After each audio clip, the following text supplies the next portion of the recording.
thank you all for being here this afternoon.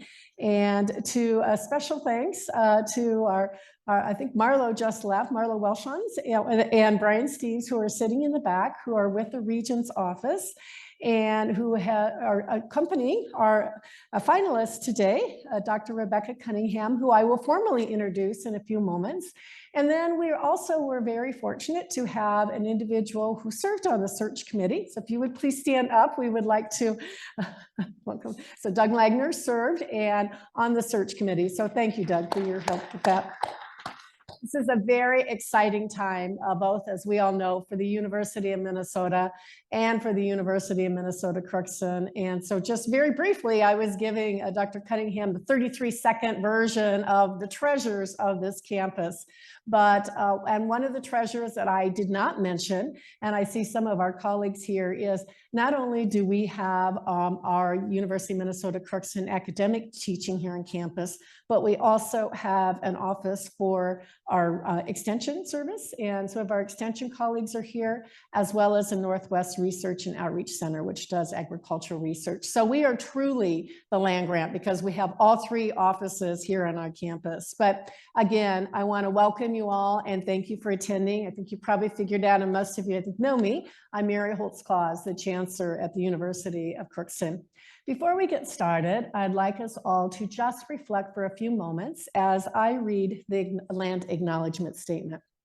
We acknowledge that we gather at the University of Minnesota Crookston on the traditional land and water of the Anishinaabe and Dakota people, past and present, and we honor with gratitude the land itself and the people who served as caretakers of Mother Earth throughout the generations. We acknowledge genocide and systems of oppression that have deprived Indigenous people of their lands, and we honor and respect the diverse and beautiful peoples still connected to the land. We recognize the many contributions of our Native nations have made as the spiritual and physical caretakers of this land. We acknowledge the histories and the cultural traditions that make these ceded and treaty lands special and celebrate the talents and gifts of Indigenous populations of our region. With this land acknowledgement, we affirm the inherent sovereignty of the Native nations. We strive to hold our university accountable to the Indigenous people and pledge to support and advocate for their welfare. The University of Minnesota Crookston stands with community members of Native nations and commits to building relationships with the American Indian communities through partnerships, academic pursuits, historic recognitions, and recruitment efforts to further our commitment to promote diversity and to create an equitable and inclusive future for this region. So what we are going to be doing today, in just a few moments, we are going to be able to hear from Dr. Cunningham, and then you're also going to have opportunities to ask questions of her with that. So what I'd like to do is just kind of set how the procedure and process will go today. First of all, as most of you know, that these remarks, both here at Crookston and throughout the other campuses where she and the other finalists have been visiting, will be recorded as they make their way around the state. And then, as I said, we have some questions that Dr. Cunningham will be addressing. And then we also have opportunities for you to submit your questions. Some of these we already have received and were submitted in advance. And we'll take any additional questions that you have today from those of you who are in person, as well as those of you who are joining us on Zoom.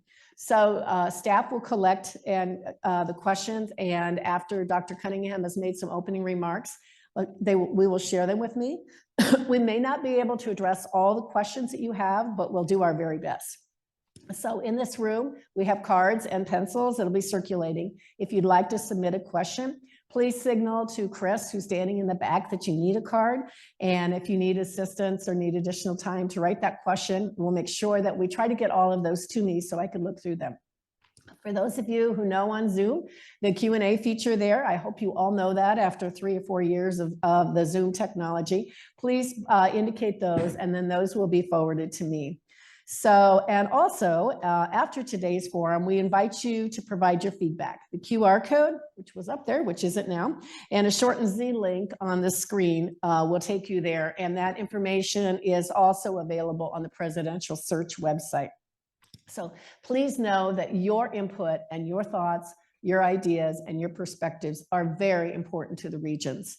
And they are going to be doing final deliberations and meeting with each of the 3 candidates on Monday, February 26th. So a week from today to meet with and have further ideas and thoughts that the regions may have what they want to share. So now it is my pleasure to introduce to you Dr. Rebecca Cunningham, who currently serves as Vice President for Research and Innovation at the University of Michigan. Vice President Cunningham earned her medical doctorate degree from Jefferson Medical College. For more about her background, you can please see her CV and full bio on the Presidential Search website. So today, she's going to address the topic of supporting our talented faculty and staff. So welcome to the University of Minnesota Crookston. I'll let you come up here. Vice President Cunningham. Thank you. So as you know, the University of Minnesota is a highly consultative and collaborative organization anchored in the idea of shared governance. So our success, as we said earlier, is tied to the success of our people, and the university strives to continue being an employer of choice. So if you'd share with us your philosophies on retaining and attracting talented and committed faculty and staff, and how you intend to partner with faculty and staff to listen and support our needs, interests, and our concerns. With that, I will let you have the podium and would love to hear your perspective on that question. So again, thank you so much for being here. Thank you so much, Chancellor, and good afternoon, University of Minnesota, Crookston. What an absolute pleasure it is to be here today. I really want to thank you students, faculty, and the staff and community members who have come out today for your voice and your time caring about and advancing the U. And I really hope I'll get to talk to you individually some more in the forum after. I want to thank the regents for giving us the opportunity as candidates to come and get to know you at each and every campus and learn about who you are. To the board staff that has driven me around today and made this whirlwind of logistics tour possible, as well as the local staff here who has done all the coordination. It's just a wonderful opportunity for me as a candidate to get to be able to visit the system and your campus today. I'm going to answer the themes and the prompts, not just theoretically, but by sharing my views, but also partly with sharing with you some of my lived experience that I bring to this position that you might not know from my CV. Just in the same way that I can't find out about who Crookston is until I come and set foot on the campus, you might not know very much about me until we have a chance to really talk. And then from that, you'll know what my actions have been to live the beliefs that I talk about today.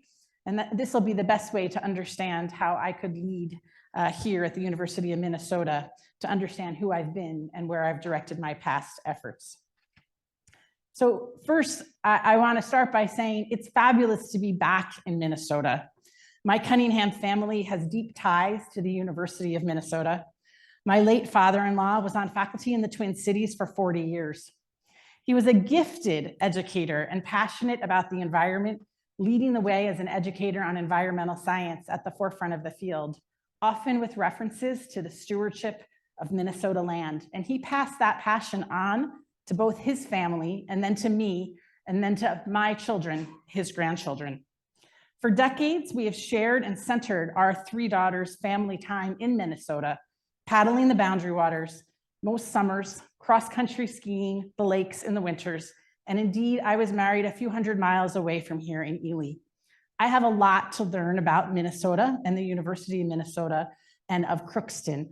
But the Minnesota as a state is certainly not foreign to me, and it's a place that I'm going to care about. I've cared about for decades, and that I will care about for decades after this with my family. And I'm so excited to be here. A few other things personally that I would just love to share with you is part of my passion in public higher education is it's what lifted my family out of economic hardship. I was the first in my family to go to a residential college, and I did that with the thanks of Pell Grants, and think that was a fabulous investment by both the school and the federal government, and am a strong advocate for lifting families out of economic hardship and the opportunities that higher education, especially at a public university, can do. I also want you to know that we talked about, I appreciate in the introduction, I have a medical degree and certainly I have clinical skills, but I also am an educator. I have faculty appointment in the School of Public Health, and I've spent decades educating undergraduates, master's students, graduate students all throughout my career, and am passionate about that as well.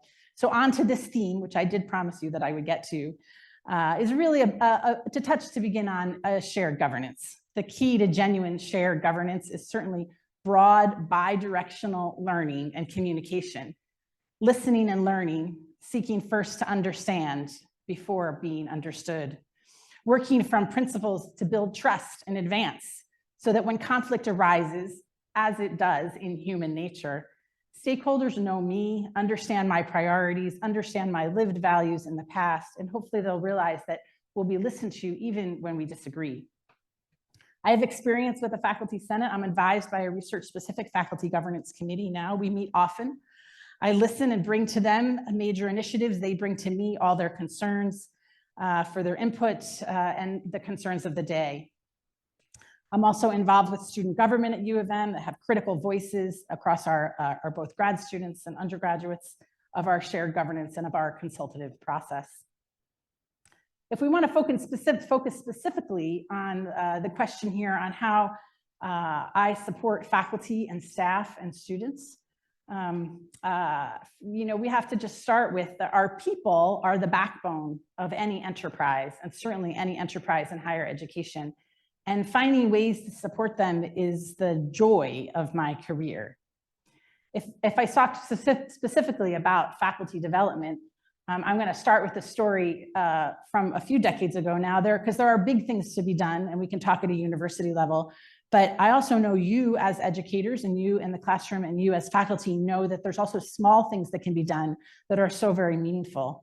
I learned this when I was the research chair at a department level. I was responsible for the academic and research careers of over 100 faculty across 3 sites and their scholarship work. You know, I saw we were losing junior faculty. Morale was low. And after some listening, we always start with listening, I found they were isolated. They weren't connected. They were working across sites, and particularly the women and the underrepresented faculty felt left out of the networking and didn't have an informal network to get their work off the ground. And so I started then a peer mentoring group that I ran every Friday with the faculty. It was small, it cost me coffee and donuts, and increased the production and work satisfaction. And to this day, the faculty in that department stop me and tell me how important that group was to them and to their staying at the university and for their work in the department. They're now in leadership roles across the school and across the department. These small faculty supports really matter, and all of us have a part to do in that, in providing the small supports for our faculty. But I also want to tell you about this work on a university level. And the example I'll give you is during COVID. I had the honor of starting the job that I have now on the first day of the COVID pandemic when we sent everyone home. That's a story for another time. But early on in the pandemic, I saw that the pandemic was not, I and many people saw, the pandemic wasn't affecting all of our staff and faculty in the same way. They weren't being evenly impacted. I charged a campus-wide committee with focus groups to really listen to stakeholders across the campus and help us understand who was being disproportionately impacted and why.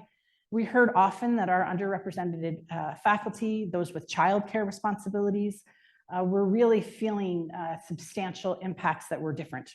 We then designed interventions such as academic relief funds, a program to support childcare for researchers, and to aid those that were differentially impacted.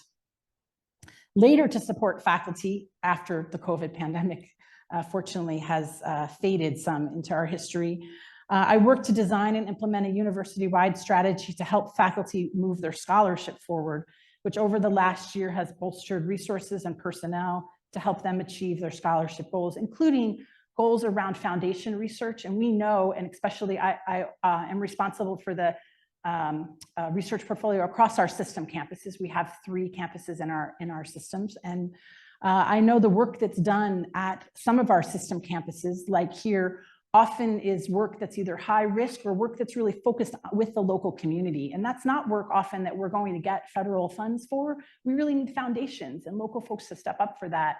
And there's a way to help faculty engage and go after those funds to support that work. And my office leans into creating a new support system for that. In terms of support of students, I'll start with a story about engaged learning. Engaged learning is very near and dear to me for our students. When I was running an institute, I ran an undergraduate internship program to help engage students, which was incredibly popular. But as I moved up in administration, we could see that there were opportunities to expand. We had a lot of programming around students in their freshman and sophomore year to be involved in engaged learning opportunities. But in the year between their junior and senior year, we really had far less supports. And the engaged learning opportunities, we all know that for students who get involved in those engaged learning opportunities, whether they're community engagements or research engagements, that they have more career success, they have more retention, they have more satisfaction. We also know that students who are involved in that junior to senior year time, who get involved in internships or engaged, meet mentors and meet folks that can help them land that first job. And I know that that's particularly important for our students that don't have deep family connections, who are going to help them get that job and move their CV to the top of the pile. And so developing a program for students at that level has really helped them to find their way in the support they need to make that next step after. And also to find funding. If we can help find funding opportunities for students during that time, that instead of working at the local coffee shop, or more practically for many of our students, in addition to working at the local coffee shop, they can spend their time and get funding and resources for doing work that will connect them to our amazing faculty. And I know already you have amazing faculty here and staff supports. And then certainly our staff and support of our staff, and I really appreciate the service here of our on the search committee here. I'll tell you a story that is related to my work as a physician in the emergency department, is really where I learned the most about staff. Doctors don't save people, forget what you see on TV. Teams of people save people. Respiratory therapists save people.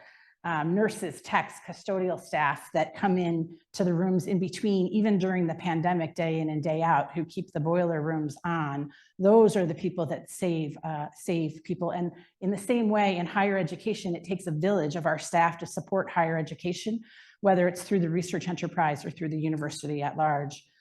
To recognize our staff, I expanded our staff recognition award program specifically beyond, to really fully explore the efforts and highlight the efforts of our staff across the enterprise who play such an active role. This now recognizes folks from facilities management to data analysis, administration, and leadership all across our research enterprise, because we need to make visible that work that we all depend on so much every day. Finally, if I think about a way to support faculty and staff and students, it's by being a really good advocate as a potential president. And my work in the past has been with the state policy folks. So I have deep history and engagement in both a divided house as well as an undivided house, in advocating for the value of higher education and what it brings, for the value of a public research university broadly, and what that value is that it brings to the state. I've had the opportunity to both testify in congressional hearings on this, in subcommittee meetings, as well as to work with the governor of both parties in the past in advocating for the role for our faculty and for our staff and our students, for the resources that we need, for the initiatives that we want to pull off. And so with that, I'm really delighted to finish my formal remarks here and have a chance to hear from you, which is most important, and any questions you have. Thank you so much. We are going to move over to some comfortable chairs, and thank you so much for your comments. With that, please. And I know that they are also collecting some questions, and I already had some that came in on Zoom. So Okay. thank you very much for telling us about your Minnesota connection here too with that. Yeah. And what I forgot to mention when I came, I don't know if you're aware or not, but this is the sweetest city in all of Minnesota. We are home to American Crystal Sugar, which is probably the largest sugar producer. Well, they are in the United States, one of them in the world. And we also have an amazing chocolate shop, which we're going to send some chocolates home with you too. So, Wonderful. yeah, Thank you. you're Yes, welcome. I do. So- I do love chocolate. Well, as you were speaking, you spoke, and particularly with your background in research, one of the questions that came in is, could you tell us how you, as the president, would be more supportive of faculty and staff here at the University of Minnesota in their various research endeavors? Sure. So I love this question. So in my current role, I work with the chancellors across our system. Two of those campuses have a much higher focus on a teaching mission, but also have research and scholarship engaged. And there's a number of ways that as a system, and as we think about a system, that we can really support research and scholarship. One way that I do it in my current office is most programs of research funding that I offer are open funding opportunities across the campuses. And so faculty can apply across the campuses. We also have a number of mechanisms in place where faculty across the campuses are incentivized to be encouraged to be working together across campuses as well, which helps folks that are working in a particular niche area one place really connect with expertise on another campus. So those are some of the ways that we've begun to be engaged. On the student side, we've supported their research by also having the research opportunities that we have on campus in Ann Arbor are often available and open as well to students across all of the campuses. And then, of course, the opportunities that I talked about here in funding specific research internships, those are also open. So whenever possible at the system level, I try to have the research opportunities. I'm responsible for the research reaching across those campuses, and we try to have funding opportunities that really span. Yeah. Everybody, great, thank you. And we also had another person who gave a very similar question on research, but they were talking very specifically about any other strategies of how you would particularly support the University of Minnesota Crookston, which is our faculty have an extremely high teaching load. Right. And so sometimes typical research that happens in R1 is harder to implement in this role. So maybe if you could elaborate or other thoughts, or maybe some examples of what you've done, for instance, at the University of Minnesota Flint or some of the smaller campuses. Sure. So at the University of Michigan Flint, for example, and there are very high teaching loads, and campuses do have different missions, but faculty are still quite passionate about their scholarship and have opportunities to engage. Obviously, it's working with the chancellors on the appropriate, role and load for faculty for your individual school, your individual campus. But the opportunities there are how we bring community engagement from those communities. And you have amazing offices here between Extension and other local business opportunities, and how we bring some of that either foundation or community funding or local city, in the case of Flint, funding to be partnered with opportunities that really are specific to questions and problems that in that case, Flint is uniquely positioned to manage, that are because it's their local community. And so when you have there's an amazing role for scholarship that impacts this local area and this local community and your specific mission around, for example, your deep roots in agriculture. And because the system here has such individual, unique, each campus has such an individual, unique, mission, there is the opportunity to really then tailor the opportunities to where the specifics are of faculty who can engage. And so, I would look towards how we can support faculty and scholarship, not only that extends beyond Crookston, but how specifically it could focus on what is your land grant mission, certainly here, on the local community, and what are those opportunities that are uniquely Crookston so that we can make an impact in that manner. And then what supports are needed from a faculty, from a research office to do that. Great, thank you. And I'm sure when you did your briefing, you probably also noticed, you spoke about engaged scholarship, and you probably also noticed that the University of Minnesota has 5 campuses that are recently got the Carnegie engagement. What an opportunity! What for an all amazing of us. thing! Yeah, It's certainly so was. exciting, and I want one of really the only places that has all 5 campuses with that. I mean, you should be so proud. I was so impressed. So we are very proud. That's why I wanted to bring it up here. And the other part too is, as you were talking about that too, when we went through that, we went through an inventory, and I think sometimes we don't necessarily even recognize all that we're doing. And so that process was very helpful for all of our campuses to engage with that. So I am going to segue to strategic planning. Great. As you know, the University of Minnesota has the Impact 2025, which 2025 is coming up quite soon. So if you could share with us maybe a little bit about your background in strategic planning and your approach, and if you were in this role, how you would go forward beyond 2025 to implement a new strategic plan. Yeah. So, strategy and vision is certainly the place that a president needs to lean in the most. Certainly working with chancellors across. So I have a fair amount of experience in this. In the past year and a half at the University of Michigan, we've undergone a new work which will culminate next month in our strategic plan for called Vision 2034. So we've been spending the last 18 months, and I've been part of the executive team working closely on this, building from the ground up by deep stakeholder listening at all of the campuses, by focus groups, by surveys, by town halls, and hearing first from folks on the ground where they think the university should be in 10 years from now at a vision level. And, you have Impact 2025, and a lot of those are really tactics and very operational things that are very important. I would look also to how we can think about what a collective vision is, both what the vision is, which you likely have at your own campus, but what that vision is that's a sum of the parts for us, that's bigger than that for Minnesota as a whole. And that's a place that a president can certainly lean in, with the good stakeholder input that we have all along. So in addition to the Vision 2034 work that I've been working on, again, as part of the executive team at the University of Michigan, we've also been undergoing master planning for our physical plant and resources. Specifically, that's at the Ann Arbor campus, but is very complicated in planning. And that's not 2034, that's master planning for 2050. And I'm sure there's an operations person here somewhere in the audience, but looking at what the plant and the operations are going to be, really planning ahead. But in order to do that, we really have to think about who we want to be. What's the optimal size that we want to be? What is the mission we're trying to accomplish? How does that mission fit into the system as a whole? And then how does that really serve our primary mission at the state?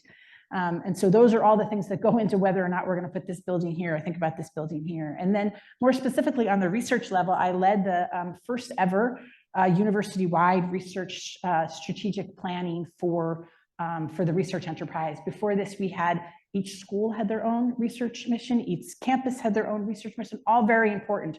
We need to have those too. We need to have those locally relevant specific goals and strategy, but then at the bigger picture, elevated, what is a vision and strategy for research that might cross those areas? Where, in sort of a system approach, where can we be better than the sum of our parts?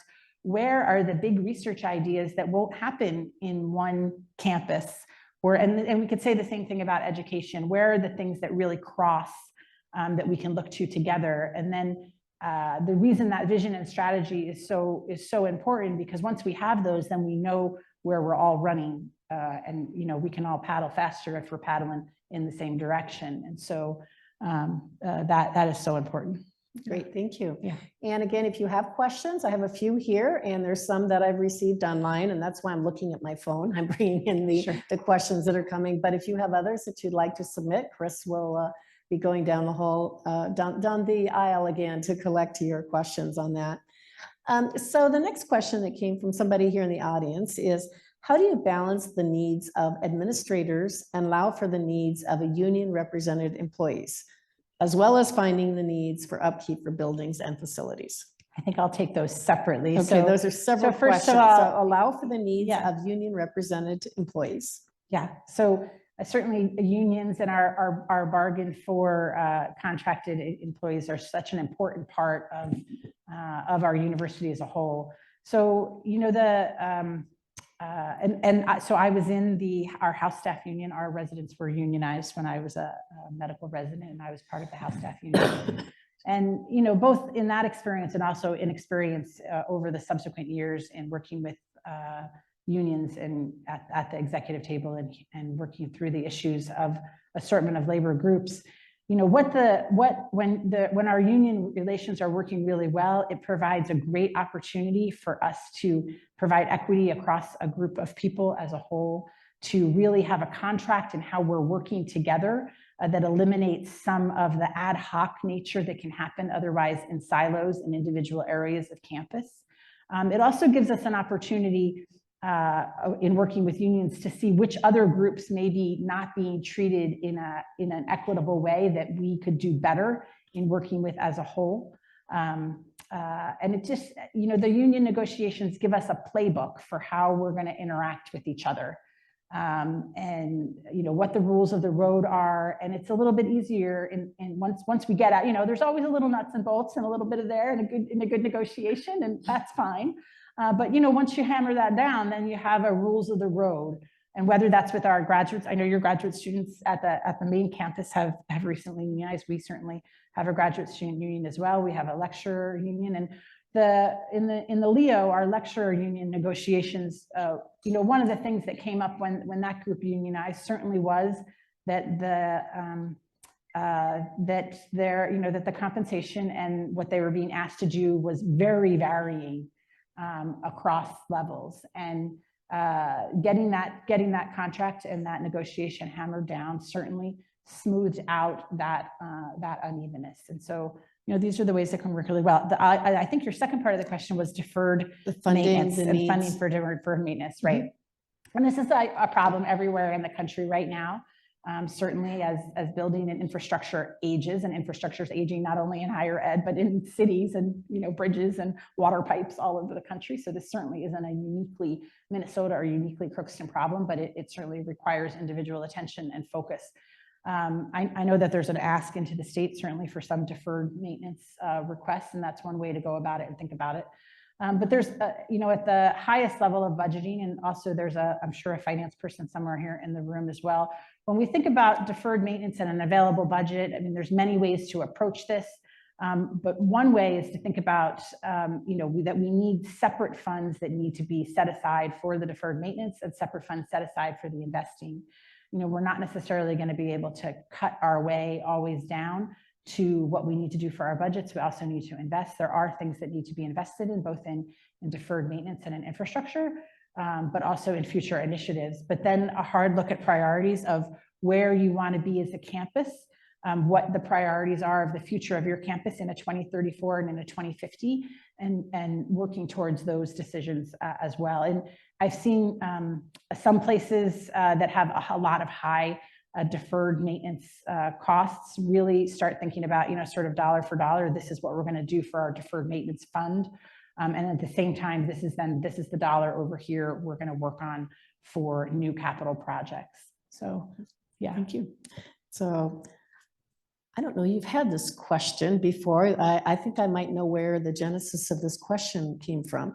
What is your vision of the library of the future? Libraries are amazing. In my current role, I have a lot of engagement with our current libraries. You know, I think people sometimes worry that libraries are going to disappear. Libraries are not going to disappear. Libraries have existed for 5,000 years. Libraries are here to stay. They're amazing places. They're moving towards a more technology infrastructure in many different ways, but libraries are meeting places. Libraries are places where our communities come together. They're where we learn, you know, how to look up the tax thing that we don't know. They're where we find librarians who are amazing. They're maker spaces. So libraries will continue to reinvent themselves. They're a core part of our community, places that we gather, places that we have students. And so, you know, whether there's a book on the shelf or all the books on the shelf, or not, you know, and where we're going to put those books if we don't put them on the shelf is also an issue at time. But the library of the future will be strong. It will look different than the library of 1940. but I'm quite confident that it will continue to exist. Thank you. Can you speak to us a little bit about how you've incorporated sustainability into your work and how you would plan to do it if you were president of the University of Minnesota? Yeah. And I know you have a strong plan around sustainability and strong sustainability goals. So a couple different ways. We have a University of Michigan sustainability plan, certainly.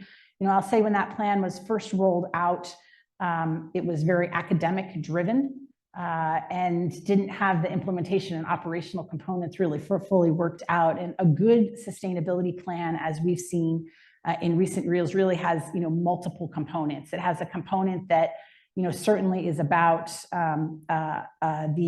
the buildings itself and requires deep engagement by the facilities people to figure out where we're going to put solar panels and, you know, what the heating and cooling and boiler room of the future is going to look like. It has to have an operational component, and that's not an academic exercise. That's a facilities and operations exercise. And there has to be, you know, thoughts of investment and clarity around that. Then there certainly is an academic component as well. On the former, I partner with our facilities person in what they're thinking and their work is around meeting the goals for the buildings themselves. On the academic component, I oversee several of our sustainability institutes at the University of Michigan. And, you know, part of our role there is one, creating the knowledge. You know, research is kind of a wonky word. I'd like to better say that we're creating the knowledge and the knowledge that will move things forward in the future, creating the knowledge around what the practices is, what the technologies are that will eventually help us move towards a sustainable future. The other opportunity that we have in sustainability is we have students for a higher education learning facility. And so with that, we have the opportunity that while we're doing things to change our buildings or change our grounds, or we can have a living learning lab and have both our faculty engaged and in research and scholarship around those particular things, which are going to be local to your particular community, but might inform other particular local communities as well. And that's an opportunity for our student engagement. And so to meet the sustainability goals of the university, I mean, we have to invest, we're going to have to work collectively. We have to know where we want to go and have those clear ideas. And then, you know, work to hold each other accountable when the decisions get really hard about how we're going to move forward. Thank you. So this is a two-part question. So how would you ensure that each campus feels empowered to operate independently? And then how would you ensure each campus is treated equally to the others? Right. So yeah, having it both ways there. Yeah. Well, you know, that's the way we work in a decentralized system. The power of, you know, whether it's a school on a campus or a campus to the system, the power of the local knowledge you have here with a local mission and a specific mission in the state as part of our system, recognizing that, you know, certainly recognizing the role that the chancellors have and the authority that the chancellors have to be able to work with all of you as faculty and staff and students to develop that local mission and really accelerate, you know, what the opportunities you have here are and where you can excel and what your own strengths and weaknesses are. You know that best. No system president is going to know that best. That being said, at the system level, the opportunity is then to know what all of those parts are, how the system is greater than the sum of its parts collectively, and where and how we can apply resources and efficiencies as well across that system to do that. You know, complete equalness across, you know, whether it's a family or a system or whatever that is. It's always difficult, as any good mother will tell you, to split the apple exactly in half. However, it's certainly a goal to make sure that campuses individually have what they need to meet their mission, which is going to be different across different campuses. You know, I'm certainly committed that although this position is also the chancellor of the Twin Cities campus, that there's a mission to the system, and the system is why I'm really interested and why this is such an amazing university, is because you have a robust system that really has the opportunity to serve all Minnesotans by these distinct missions that you have. And so it's, you know, it then behooves us to think about that system level, about how we think about resources and how we think about sharing things for inefficiencies, whether that's, you mentioned, we were talking just before about sort of 2+2 programs, how we can think about the systems can connect and to be working together. Thank you. One constituent group, which we haven't spoken too much about, is the alumni. Yeah. So could you please talk a little bit about how you would engage alumni to be strong advocates for the University of Minnesota? Yeah. So alumni are often our best advocates. They're sometimes our harshest critics. They have the longest history and can be wise consultants. So I work with alumni frequently at the University of Michigan, both our major gift alumni as well as alumni at the local departments levels when it's appropriate. Engaging them often, frequently, not just when they want to give us money, but when they can give us information and guidance from the roles that they have out in the world, often in business or in community or in organizations. They came through these doors and they know what worked well and what didn't work well and what's needed in their community or their business or their organization of today that's different, and so are great advisors for us. So first of all, engaging alumni frequently and often is, I think, a joy of this role and of higher administration in general. I have experience in working with donors, both in major gifts, to bring to fruition major initiatives that have been both global and local, also to work. I've worked fairly regularly with our Vice President of Development, our fundraising and alumni group, to really think about how we engage the alumni community. Are we only engaging alumni community of one generation, or how are we going to engage this alumni generation that's different? How we start to think about on some of our institutes and focus, we've had to focus on more digital fundraising and digital engagement with alumni.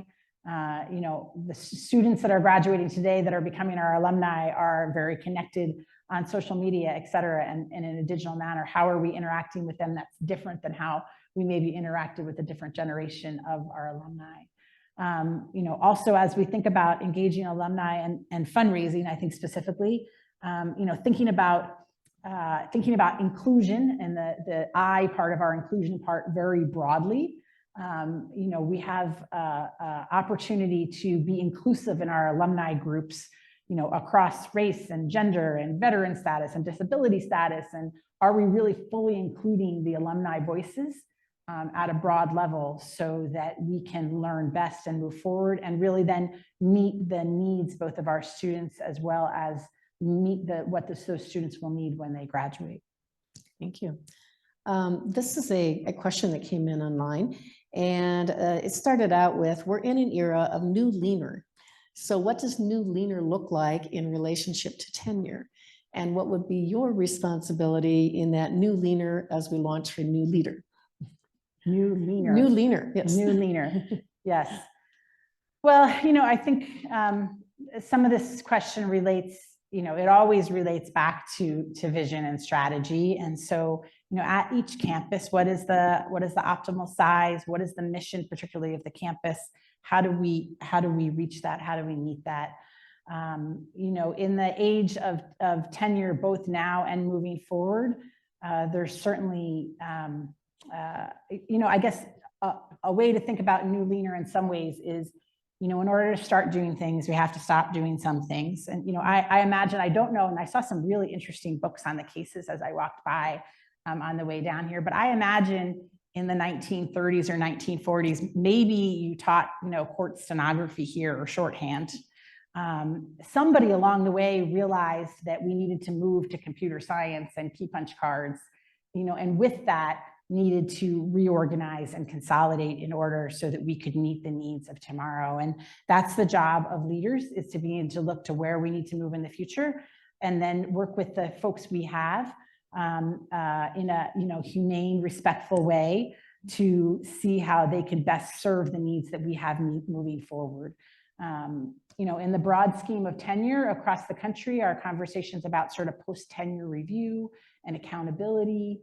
And certainly as we work with the states, they're interested in knowing that, our faculty are engaged throughout the lifespan they have at a university. Thank you. Thanks. So great questions that are coming in. I just had a new one here. Yeah, bring them on. So It said, faculty exhaled a sigh of relief with the graduation of COVID high school juniors and seniors this past year. So what do you think the COVID impact on K through 12 students will have on teaching and research in the next 10 years? Right. Well, I'm sure you're feeling this here and certainly across, across the country. Students came out of high school from those years less prepared than former students, and with more with the rising issues around mental health as well that the country had and that we all faced from the isolation of that time. It will take us a decade or more to sort of work our way through that time and what it means for students during that time. Not that they can't catch up and we can't catch up, but just how we address it and how we focus on it is going to require different supports. And so I think the question really here is about student supports for our students who come in, not just from COVID, but from wherever they come in their prior life and education with differential background, but with great opportunity and potential to move forward. And how do we help get them the supports that they need, the academic supports, the social supports, the mental health supports that they need so that they can be that optimal version of themselves, despite having had the great unfortune of either growing up with whatever the economic conditions they grew up or whatever their local school district could give them, or having to suffer through a pandemic. And so those issues are going to be the same kind of throughout, whether it's because of the pandemic or not. I spent a lot of my early career in scholarship and faculty working specifically on advancing mental health among really this undergraduate student age population, focusing at that time predominantly on addiction and how we extend mental health resources remotely, how we do that. And that was actually, far before we had smartphones, but how we could think about getting access to students where they needed it, when they needed it for their mental health challenges that we have to recognize and we have to move forward with without stigma, as well as with, the addiction issues that are facing a lot of America today, how we address that, how we address it head on with support. Again, looking to move students to not what life has given them in their first years, but who the potential that they can be and what the value of that higher education can be for them, then to be great citizens for the state of Minnesota and great citizens for the country. Thank you. You almost stole my next question, which was to talk a little bit about, certainly as we know, the value of higher education is under great scrutiny. Yes. So what is your role as the president of the University of Minnesota to speak about that issue? Yeah, every day, all day long, I think is one of the issues. So, the value of higher education, this is one of the places that the wonky data doesn't matter. And we could talk about the data all day long. College educated folks have longer life expectancies, do more volunteer work, take less public assistance, have greater salaries. All that data is out there, but data and facts are not necessarily what moves. We have to tell our stories, and we have to be compelling in telling those stories. And certainly, you heard a little bit about my story. I deeply believe in in the value I saw what higher education did for me, moving my family forward. Also for my mother, who was working 2 jobs when she did a return to learn, went back to school at night, brought me with her. I sat in the back of the classroom for about 5 years of elementary school, where we went to school together. And that opportunity lifted her and lifted us out of poverty. Those opportunities are the value of higher education in stories. And I bet you have hundreds of those stories here in your alumni of what this education did to moving them forward and how that helped the state of Minnesota for the jobs that they're working on moving forward, and how they're more informed citizens, more able to engage moving forward. But it's up to us to tell the story and tell the story in higher education and about that value. And not just up to us, I would say, it's up to us having that vision and mission clear so that our alumni can tell it for us, so they can all in the street sing the same song about what a value of a University of Minnesota education does. Only once today so far. A University of Minnesota education will do for them and what it has done for them. And not only our alumni, but how do we reach down to our college counselors so that they can speak that same song? How do we reach down into the communities, whether it's in the faith-based areas, or, or where people are getting their haircut, to tell the story of why a University of Minnesota education has been transformative, because I'm positive that it has been transformative. And that's certainly the job of your leaders and any future person in this role, to be able to tell that story. And I am delighted to tell that story all day long, and just would be thrilled for the opportunity. Thank you. As you know, we also have a number of online students. Yes. Could you please speak a little bit about maybe that opportunity for online students, and any work that you've done in the past that maybe you understand a little bit about the uniqueness of online students? Yes. And I understand you here you were engaged in online learning before it was so much of a thing, right? So congratulations for being on the forefront of the opportunity. There's certainly a lot of opportunity in online education. I think especially, I mentioned before, in return to learn population, that certainly helped my family. The ability for families who are juggling a wide variety of circumstances to be able to take education remotely and do that from their home is a tremendous opportunity to really reach all Minnesotans and to reach people where they're at in whatever career stage they have.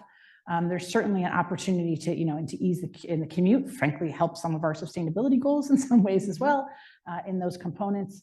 There can certainly be challenges with that as well, and in terms of what's now a global market for online education that everyone will be competing against. So having to continually articulate why a Crookston online education is different and brings a value, and who that market is exactly. It sounds like you've done really brilliantly here so far, but would certainly be something that would be important to continue to articulate.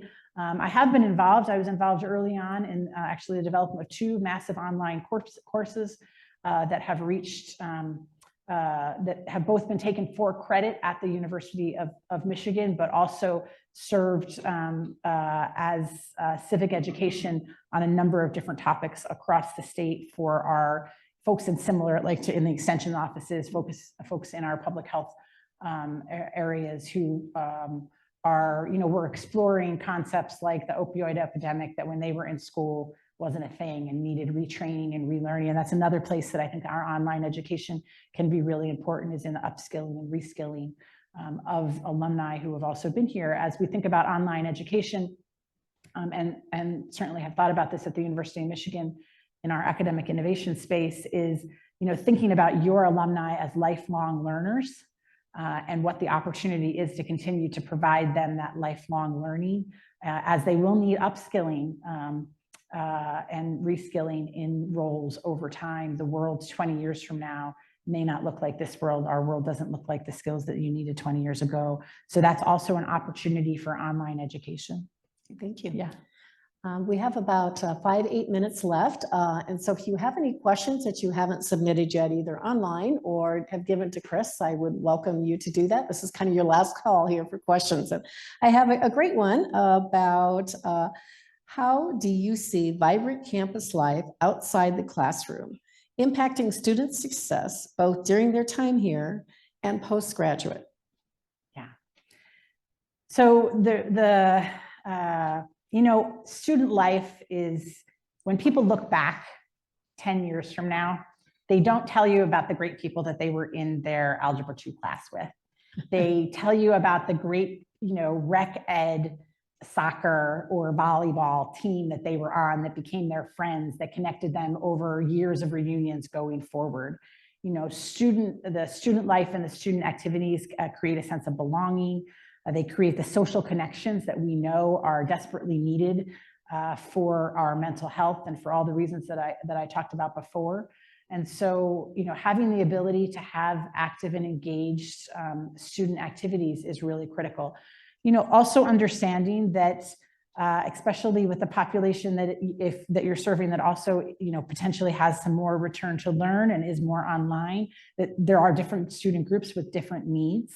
But even students that are connected remotely and not here very much, having the opportunity for them to be engaged in some way on campus gives a sense of belonging, gives a sense of purpose. It also gives all the things that are sort of the magic sauce of a lot of college education and even college experience, which is the opportunity to just meet people that either think differently or are from somewhere else, but together you're working on, on the volleyball team, you're working on whatever the activities you're on, and you're putting whatever those things are aside, but yet you're getting to know someone else. And together you create that sense of belonging.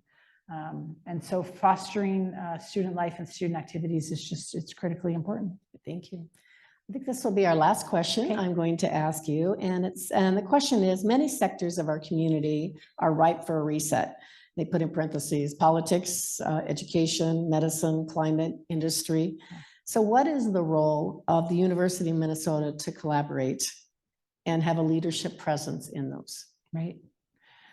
Everything. So, all higher education, we need to look at both what's going really well now and what, as we educate the future citizens of the state, we need to look towards where the future needs of society are and of our communities are and of our local region and state are. I mean, healthcare is a great example. The folks that we're training in healthcare now need entirely different skills than they did 20 and 30 years ago. We need a different quantity of that health force here as well. And higher education, especially a university public system, can really be looking to forecast those components to then help prepare in our land grant mission our students to be good citizens of the state and be prepared for the workforce. That isn't without difficulty, obviously, for the reasons that I mentioned before about court stenography and shorthand. So it does mean looking forward and having a vision, being able to talk to people about where that vision is, and then where we need to direct our educational opportunities, knowing still fully well, of the importance of the broad liberal arts education as well, and basic skills like writing that I'm so glad somebody told me I definitely needed to have in college that I needed later on in life. Thank you.